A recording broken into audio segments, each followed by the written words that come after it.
जल बीच खड़ा पानी तड़सन लड़ा नहीं तेरे वाहो। जल बीच खड़ा पानी तड़सन लड़ा नहीं तेरे वाहो।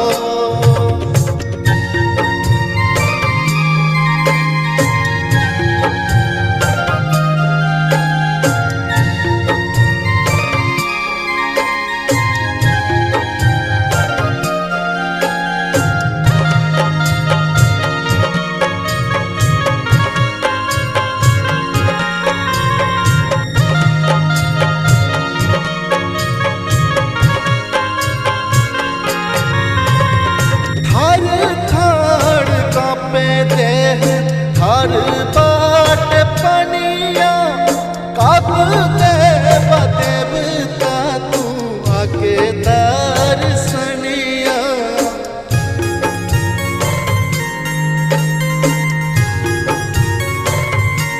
हाँ थर थर कांपे देह हर बाट पनिया कब देवता तू आके दर्शनिया। उगा हो आदित्य देवा भोरे फिर सरवा अरग के रे पेरवा पूजन के रे पेरवा।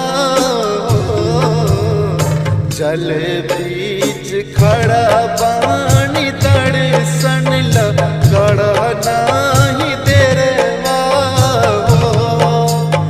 जल बीच खड़ा पानी तड़सन लड़ा नहीं तेरे वाहो।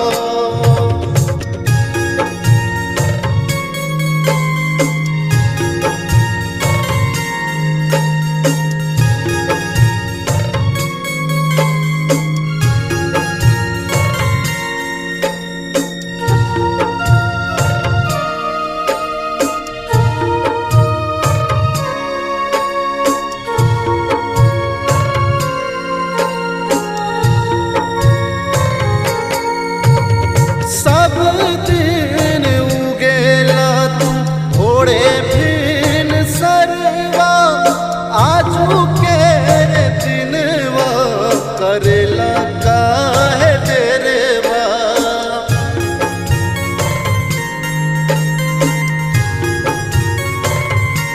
हाँ सब दिन उगेला तू थोड़े फिन सरवा आजू के दिनवा करेला काहे तेरेवा। उगा हो ए दीनानाथ भोरे दिन सरवा अड़ग के रे पेरवा पूजन के रे पेरवा हो। जल बीच खड़ा पानी तड़सन लड़ा नहीं तेरे वाहो। जल बीच खड़ा पानी तड़सन लड़ा नहीं तेरे वाहो।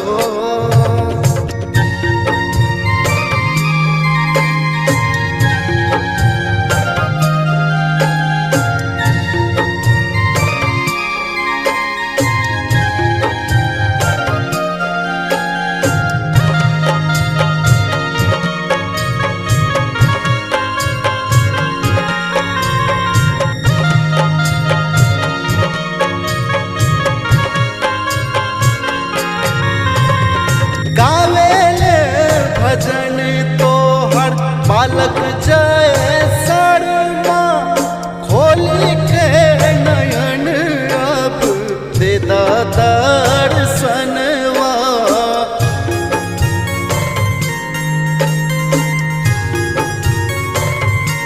हाँ गावेले भजन तो हर बालक जय शर्मा खोली के नयन अब दे दर्शनवा।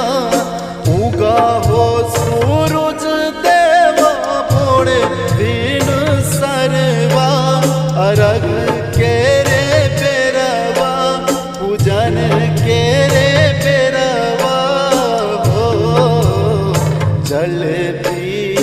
खड़ा वाणी दर्शन लो करा नाही देरवा जल पी